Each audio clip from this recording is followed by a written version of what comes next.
balik lagi di channel gue, Krisalam TV Fauzi. Kali ini gue bakalan ngebahas tentang pajak PMK 23 tahun 2020. Kalian pasti sudah pernah dengar kan untuk PMK itu? Yap, PMK itu mengatur masalah insentif PPh 21, PPh 22, PPh 25, dan juga PPN. Nah, di PMK 23 tahun 2020 ini adalah tentang insentif pajak untuk wajib pajak terdampak wabah virus corona. Jadi hanya beberapa yang mendapatkan fasilitas ini. Jadi di PMK ini diatur hanya beberapa perusahaan yang memenuhi persyaratan KLU atau klasifikasi lapangan usaha lah yang disetujui untuk mendapatkan fasilitas ini. Untuk kali ini, untuk video ini kita akan ngebahas untuk insentif PPh 21, yang mana insentif PPh 21 ini adalah diberikan kepada karyawan oleh si pemberi kerja.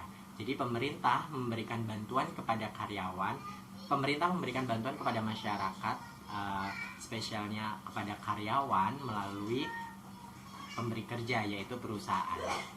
Di PPh 21 ini, perusahaan bisa mendapatkan fasilitas atau insentif PPh 21 bagi karyawannya apabila perusahaan mengajukan permohonan kepada pemerintah melalui DJP online yang ada di situs atau di websitenya djponline.pajak.go.id.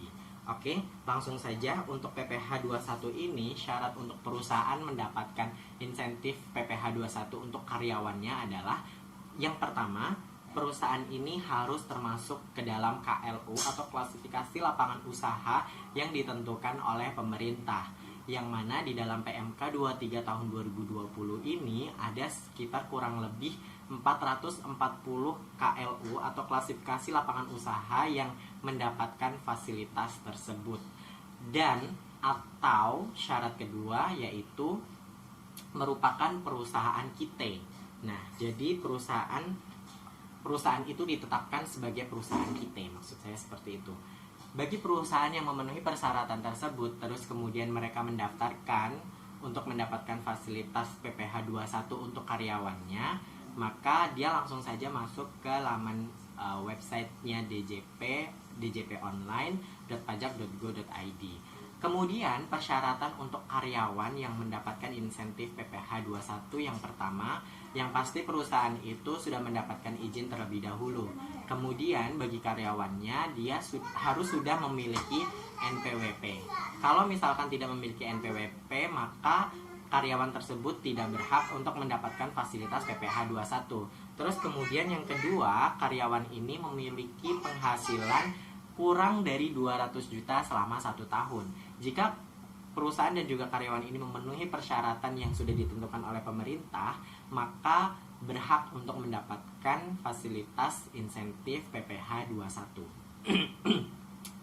Kalau kita ngomong masalah PPh 21, apa sih itu PPh 21? PPh 21 adalah pajak penghasilan 21, yang mana ini adalah pajak yang dipotong atas penghasilan. Jadi kita bicara tentang pajak itu adalah iuran wajib yang harus disetorkan kepada negara atas penghasilan tersebut. Nah, kalau khusus untuk PPh 21 ini adalah penghasilan bagi orang pribadi. Kemudian, apa aja yang harus dilakukan oleh perusahaan untuk mendapatkan fasilitas ini untuk karyawannya? Yang pertama, sudah pasti perusahaan ini mendaftarkan terlebih dahulu perusahaannya di laman djponline.pajak.go.id. Setelah mendapatkan persetujuan dari pemerintah, terus kemudian perusahaan ini melakukan pemotongan pajak seperti biasanya, namun pajaknya ini langsung diberikan kepada karyawan yang bersangkutan, karyawan yang sudah memenuhi persyaratan yang sudah saya sebutkan tadi. Terus kemudian bagaimana caranya? Kalau diatur di dalam PMK 23, itu caranya langsung diberikan secara cash kepada karyawan tersebut. Tapi prakteknya sudah banyak perusahaan yang menggunakan atau mentransfer gaji karyawannya melalui rekening. Ini juga bisa, asalkan ini langsung diberikan kepada karyawannya. Jadi untuk untuk pemberian uangnya, bantuan dari pemerintah ini langsung diberikan oleh pemberi kerja kepada karyawannya. Terus kemudian setelah melakukan pemotongan, perusahaan melakukan pembayaran pajak kepada negara seperti biasanya. Cuman ini ada treatment yang berbeda di peraturan PMK 23 ini. Nah, bagaimana treatmentnya? Yang pertama, ketika melakukan ketika membuat ID billing, maka khusus untuk PPh 21 yang ditanggung oleh pemerintah ini, maka ID billing atau NTPN-nya itu harus dicap menggunakan PPh 21 dengan contoh PPh 21 yang ditanggung oleh pemerintah.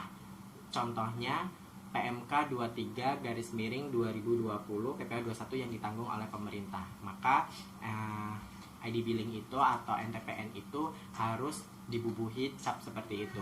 Kemudian setelah itu si perusahaan ini wajib melaporkan realisasi atas PPh 21 yang mendapatkan insentif.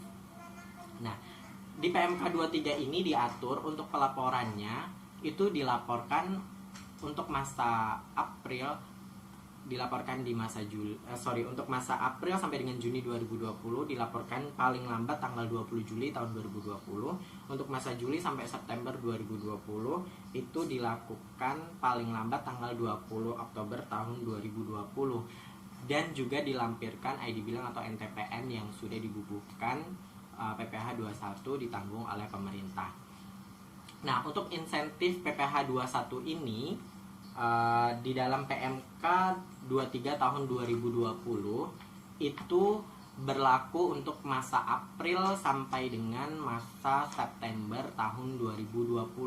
Jadi selama 6 bulan pemerintah memberikan insentif kepada kepada masyarakat melalui perusahaan-perusahaan yang sudah KLU-nya memenuhi persyaratan yang ditentukan oleh perusahaan. Baik. Sebenarnya untuk PMK 23 tahun 2020 ini mengatur PPh 21, 22, 25 dan juga PPN. Untuk video kali ini khusus saya akan membahas untuk PPh 21. Nah, ada beberapa pertanyaan yang sudah saya rangkum. Nah, pertanyaan ini datangnya dari berbagai sumber. Sebelumnya saya sudah mengumumkan di laman Instagram saya dan juga Facebook saya bahwasanya silakan untuk mengirimkan beberapa pertanyaan terkait tentang pajak. Nah, setelah saya rangkum ada beberapa pertanyaan yang terkait masalah PMK 23. Pastinya kalian para karyawan atau kalian karyawan perusahaan pasti dipotong PPh 23 atas penghasilan kalian, benar kan? Dan kemudian di bulan ini kemungkinan sudah ada yang sudah mendapatkan insentif tersebut. Nah, itu adalah bantuan pemerintah untuk karyawan. Oke, untuk pertanyaannya adalah bagaimana cara pengajuan untuk fasilitas PMK 23 tahun 2020 ini?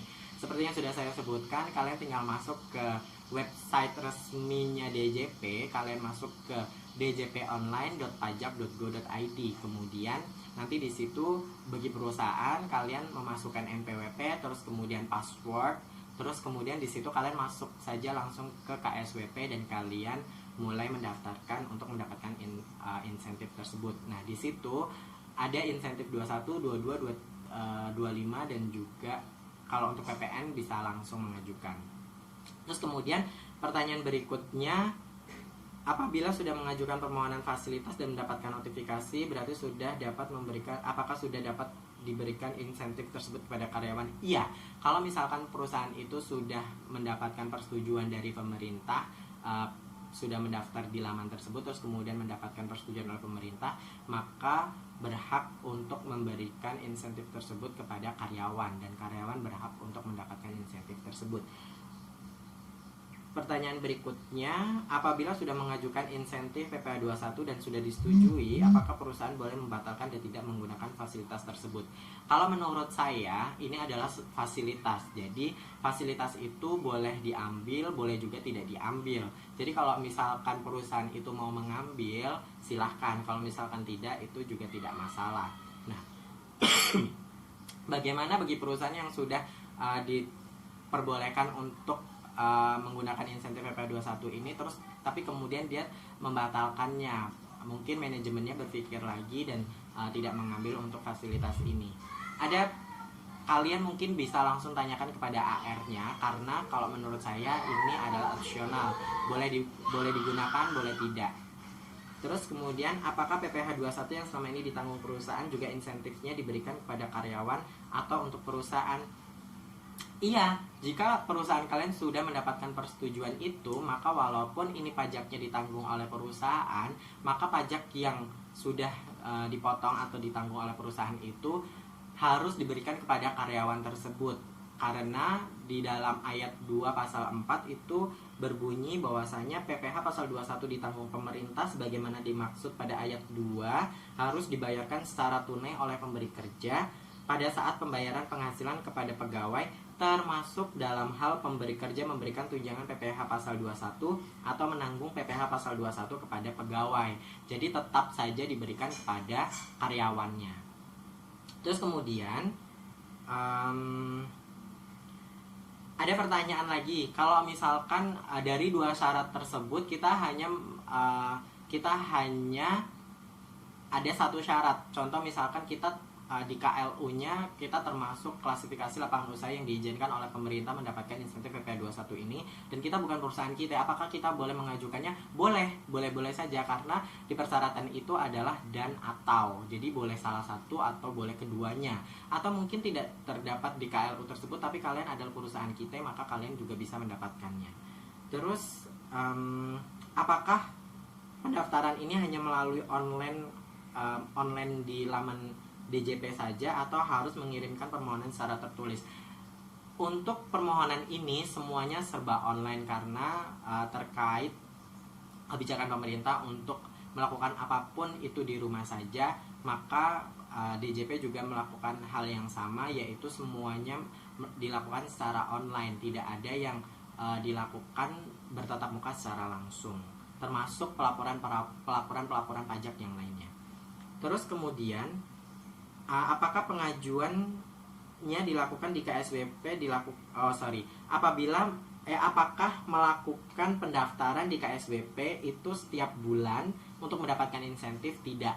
Kalian cukup melakukan satu kali, yaitu di bulan April, yang dibuka di bulan April untuk masa April sampai dengan September tahun 2020, baik PPh 21, 22, 25. Terus kemudian untuk insentif PPh 21 bagaimana teknis di ESPT-nya? Nah, untuk ID billing dan NTPN-nya silakan kalian isi di lampiran 4 di ESPT PPh 21. Untuk ID billing bisa di stem. Kalau NTPN di PPh 21 SPT-nya pakai kode apa, berapa? Oh, jadi untuk kodenya itu NTPN-nya kalian tulis saja 9999. Nah, untuk insentif PPh 21 yang diberikan oleh pemerintah ini tidak termasuk penghasilan atas THR dan juga bonus. Jadi apabila kalian mendapatkan THR, maka untuk pajaknya tidak dikembalikan kepada karyawannya. Apabila kalian mendapatkan bonus juga sama. Tapi ini juga berlaku, penghasilan ini berlaku untuk rapel-rapel. Contoh misalkan di bulan April ini sebenarnya penghasilan saya kalau disetahunkan itu kurang dari 200 juta. Tapi karena di bulan April ini saya mendapatkan rapelan-rapelan di bulan-bulan sebelumnya, sehingga penghasilan saya per bulan lebih dari 16.500.000, yang ketika saya kalikan 12 bulan itu lebih dari 200 juta, maka saya tidak mendapatkan insentif tersebut. Dan apabila saya berpenghasilan 20 juta, apakah yang 16.500.000 tersebut saya mendapatkan insentif dan sisanya tidak? Nah, bukan seperti itu cara perhitungannya. Apabila kalian berpenghasilan 20 juta, terus kemudian kalian ingin mendapatkan insentif ini, tidak. Maka kalian berarti kalian tidak berada pada syarat yang kedua, yaitu berpenghasilan kurang dari 200 juta selama 1 tahun. Oke, gengs, itu adalah salah satu rangkuman saya di PMK 23 tahun 2020 ini. Jika di sini di PMK ini terdapat PPh 21, 22, PPh 25 dan juga PPN. Untuk kali ini saya hanya akan membahas untuk PPN saja, dan simak video selanjutnya di part kedua untuk kelanjutan pembahasan PPh 22 dan juga PPh 25, atau mungkin digabungkan dengan PPN. Bagi kalian yang masih ingin bertanya atau masih bingung dengan PMK ini terkait PPh 21 di part video ini, kalian bisa tulis di kolom komentar, nanti saya akan jawab. Dan untuk selanjutnya saya akan melakukan setelah PMK 23 ini juga terbit PMK 44 tahun 2020. Nah, nanti saya akan bahas di video selanjutnya, atau mungkin saya bisa bahas di sini. Jadi di PMK 44 ini adalah update dari PMK 23 tahun 2020, gengs. Jadi di PMK 44 ini ada pengupdatean KLU atau penambahan klasifikasi lapangan usaha yang mendapatkan insentif PPh 21, 22, 25 dan juga PPN. Khusus untuk PPh 21 ini di PMK 23 KLU-nya berjumlah kurang lebih sekitar 440 KLU yang mendapatkan insentif, tapi di PMK 44 tahun 2020 ini bertambah kurang lebih menjadi 1000 KLU atau klasifikasi lapangan usaha. Nah, terus kemudian di PMK 44 tahun 2020 ini juga mengupdate untuk pelaporan. Kalau di PMK 23 tahun 2020 ini pelaporannya di tadi yang sudah saya sebutkan bulan April sampai dengan bulan Juni 2020 itu paling lambat tanggal 20 Juli 2020, dan juga Juli sampai September 2020 dilaporkan paling lambat tanggal 20 Oktober tahun 2020. Di PMK 44 tahun 2020 ini diatur bahwasanya pelaporannya itu dilakukan 1 bulan setelahnya atau masa setelahnya. Jadi untuk insentif PPh 21 masa April tahun 2020 ini dilaporkan di Mei tahun 2020, begitu juga Mei dilaporkan di Juni tahun 2020 dan seterusnya. Dan insentif ini hanya berlaku mulai dari April sampai dengan September tahun 2020 jika perusahaan kalian mendaftarkan di bulan April. Tapi jika perusahaan kalian disetujuinya mulai di masa Mei, maka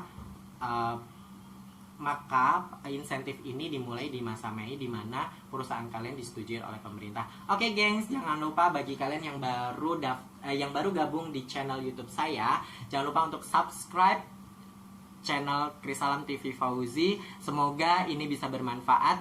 Jangan lupa untuk part kedua saya akan membahas PPh 22, PPh 25 dan juga PPN. Dadah, assalamualaikum warahmatullahi wabarakatuh.